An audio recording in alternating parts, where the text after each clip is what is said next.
ตั้งเบิ้งเธอระเบิดระบาดก็ตัวมันจะลงไปพุ่นแหละไปถ้าจัดอยู่พุ่นก็คือว่ายังไงเพิ่นสีเท่าแก่เพิ่นเนาะหรือว่านายจ้างสิครับผิดชอบเปิดทุกอย่างเรื่องนั้นเนาะแต่บึกชากันว่าสิเอามาว่านหนูคนนะอย่างอะไรอย่าง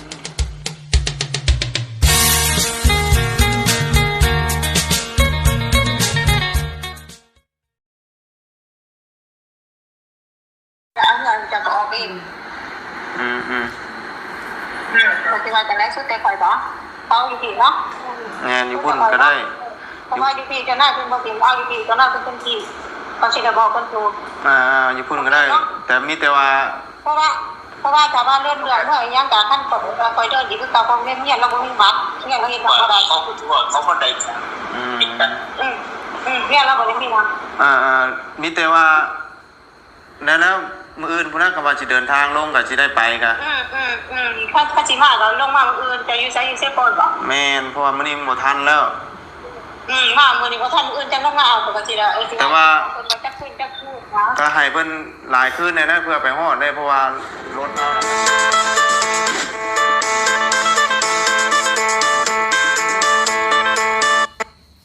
มือเนาะทำนั่นกันเนาะพี่น้องเลยเปิดคลิปเปิดภาพมาตอนนี้ก็มีเรื่องบ่ค่อยดีแน่เนาะพี่น้องเลยพอดีว่าได้เบิ่งคลิปทั้งคลิปบ่าวบุญกับคลิปบ่าวยาวเพิ่นเนาะพี่น้องเลยเป็นข้าวเช้าเนาะพี่น้องเลยก่อนอื่นก็กราบทักทายสบายดีเด้อเนาะพ่อแม่พี่น้อง FC เบิดทุกคู่ทุกคนเนาะพี่น้องเลยเป็นข้าวเช้าพี่น้องเป็นทั้งอ้ายบ่าวบุญบ่าวยาวแล้วก็ลุงหนวดเนาะก็เป็นอ้ายของบ่าวไร่อีกผู้นึงนั่นแหละเนาะพี่น้องแต่ว่าเอิ้นในนามก็คือบ่าวไร่นี่เป็น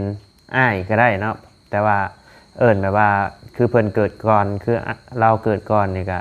เพิ่นก็เป็นอ้ายของบ่าวไร่เนาะคือเป็นญาติพี่น้องเป็นลูกเอ้ยลูกน้องกันพี่น้องเอ้ยเกิดอุบัติเหตุอยู่ฝั่งไทยเนาะพี่น้องเอ้ยกำแพงล่มทับเนาะตายกับหม่องเลยพี่น้องเลยโอ้ยเนาะโบนะฮะ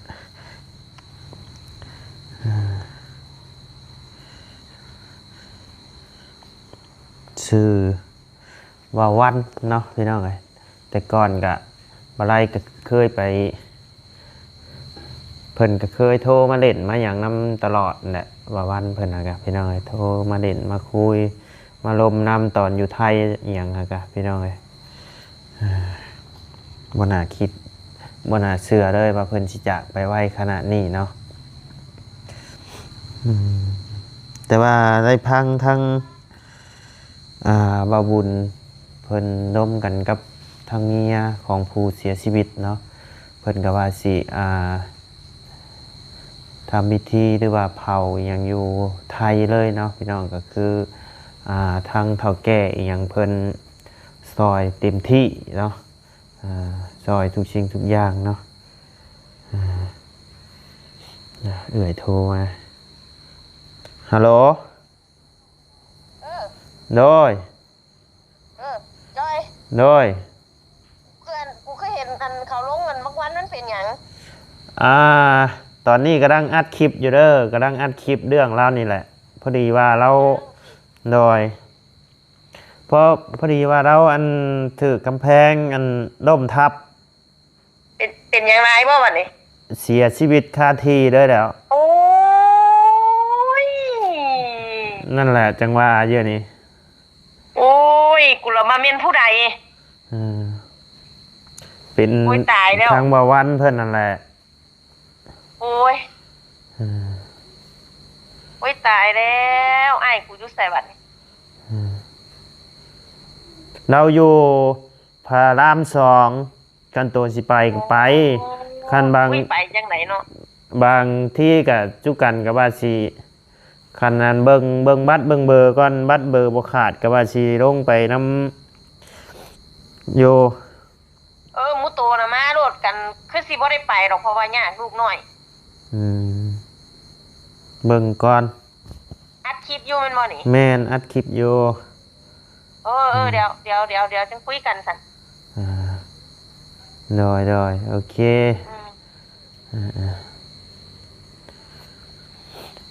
พอดีเอ้ยเพิ่นเห็นนั่นบ่ไล่แซ่นั่นแหละเนาะพี่น้องก็เลยเพิ่นโทรมาหาเนาะทางนั้นก็ยังบ่ฮู้ว่าเป็นอย่างไรบ่ยังบ่ฮู้ว่าเพิ่นเสียเนาะคือเสียชีวิตคาที่เลยเนาะพี่น้องเอ้ยโอ้บ่น่าเชื่อเลยว่าเราก็สิจากไปไวขนาดนี้เนาะพี่น้องเห็นแล้วก็ใจสั่นตกใจเลยบ่ไรกับพี่น้อง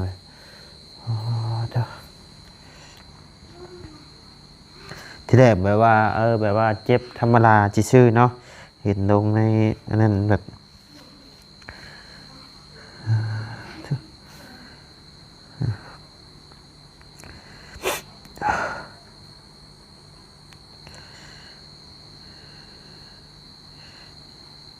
นี่แหละพี่น้องอุบัติเหตุเนาะ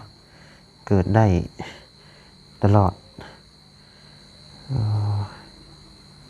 ไม่มีภัยอยากให้เกิดพี่น้อง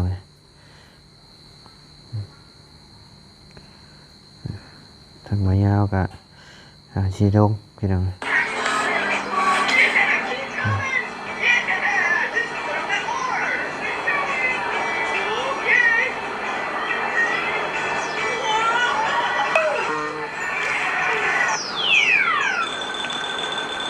ฮัลโหล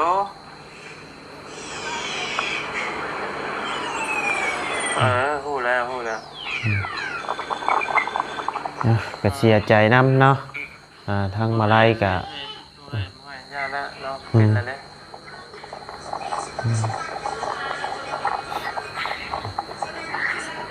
แบบไปแบบกระทันหันเลยเนาะพี่น้องเฮากับแบบว่าทำใจบ่ได้คือกันนะเฮาก็ทำใจบ่ได้คือกันนะพี่น้องไปแบบตื่นเช้ามาก็กินข้าวน้ำกันอยู่นะก็เลยโอ้เด็ดจังได้ใช่บ่ให้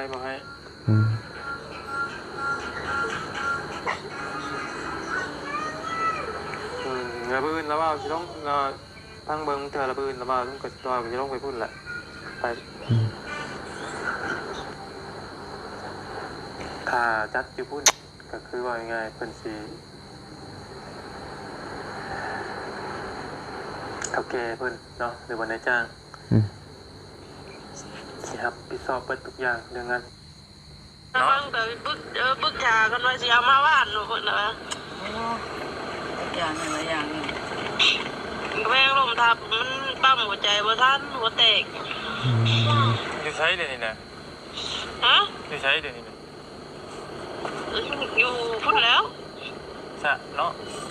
กำแพงลมทับปั๊มหัวใจบ่ทันโทรหามันว่าบ่รับสายโทรหาแล้วเปล่านะโทรหาแล้วผู้ชงบอกแล้วมันฮู้แล้วบ่ฮู้แล้ววันนี้บ่ฮู้ว่าเราว่าอยากเอามาบ้านแล้วว่ากันไปทับอยู่ใช่น่ะไปเฮ็ดยังแต่เฮ็ดเนื้ออย่างทับเอาจ้อง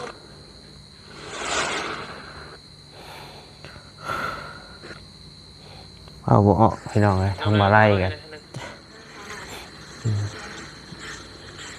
มาแล้ว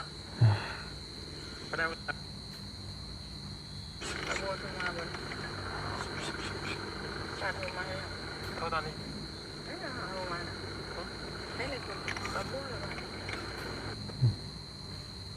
บ่ไล่ก็นั่งเคลียร์กำลังสิไปอาบน้ำพี่น้องเลยทั้งไหนก็พ่อทั้งไรบัดเดียวกันฮัลโหลเอ้ยอยู่เพื่อนนี่นะเอามาทำอันโอ้ยทุกบอกถูกเลยป่ะบอกแล้ว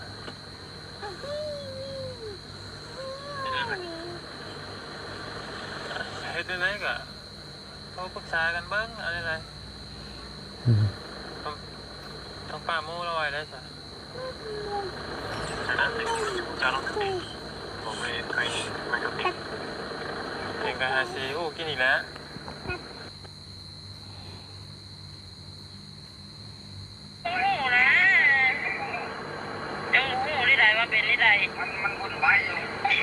กำแพงนี้คือทับคือสีทับเนทนี่แต่มาเมื่อถามเพิ่นเลยถ้าว่าเพิ่นว่าให้มาได้ก็มาเฮ้ยพี่เนาะ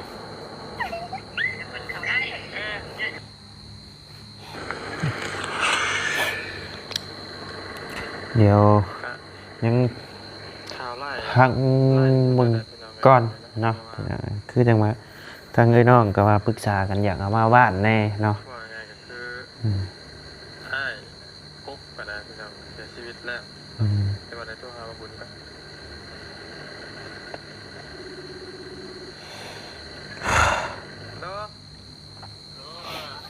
ใช่ล่ะลงมาเลยยังลงไปงงจ้ะไม่ลงแล้วตั้งเบิ่ง ฮะ ตั้งเบิ่งปานนี้ก่อน ทางเบิ่งทางนั้นก่อนบ่เบิ่งเชียร์ทางนั้นก่อน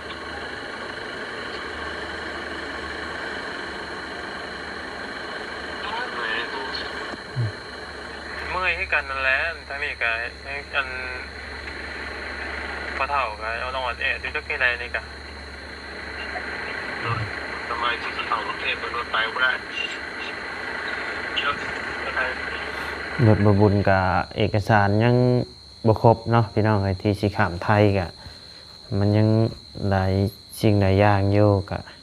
คือจังว่าทั้งว่าเตียงเพิ่นสิพาไปบ่เนาะหรือจังใดพี่น้องเอ้ย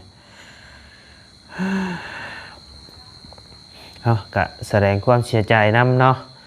กับครอบครัวของอ้ายเนาะที่ได้สูญเสียทั้งเสาหลักไปเนาะกะผู้อยู่กะสู่ต่อไปเนาะพี่น้องเฮ็ดจังได๋ซะเรื่องมันเกิดขึ้นแล้วเนาะกะไปแบบบ่ได้สั่งบ่ได้ลาเลยเนาะพี่น้องเฮาก็ทำใจยากอยู่ได้พี่น้องแต่ก็ผู้อยู่ก็สู่ต่อไปเนาะพี่น้องเสียใจน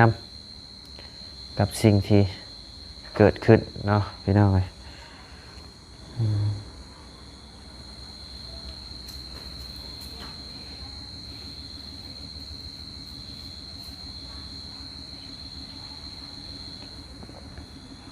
บ่าวยังบ่ออกบ่ไรกะใจหายได้พี่น้อง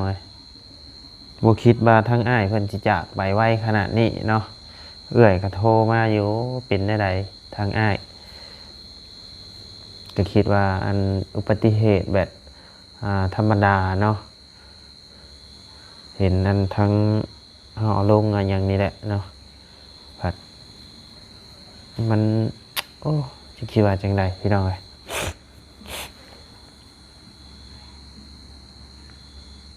พังเบิ่งเนาะพี่น้อง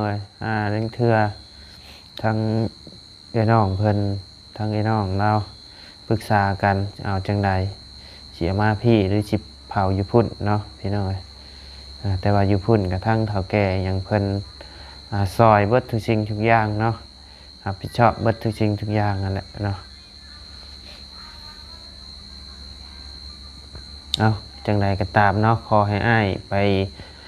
สู่สวรรค์ชั้นฟ้าเนาะไปเกิดสู่ภพภูมิที่ดีเด้ออ้ายเด้อเนาะ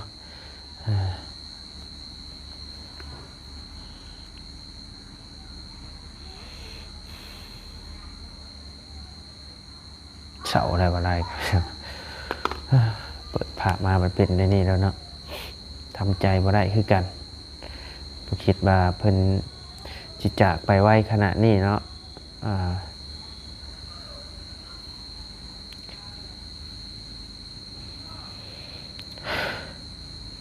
ไปจ้ะพี่น้องเลยสำหรับคลิปนี้ก็ลำลาแล้วพี่น้องเลยเดียวพบเจอกันมื้ออื่นเนาะพี่น้องก็ว่าทางบ่บุญบ่ยาวทางเอื้อยอหย่างเพิ่นสิเอาจังไรเนาะเดี๋ยวจังปรึกษากันอีกทีเพิ่นปรึกษากันอีกเทื่อนึงเนาะพี่น้องเลยไปสบายดีเด้อพี่น้องเด้อโอ้ย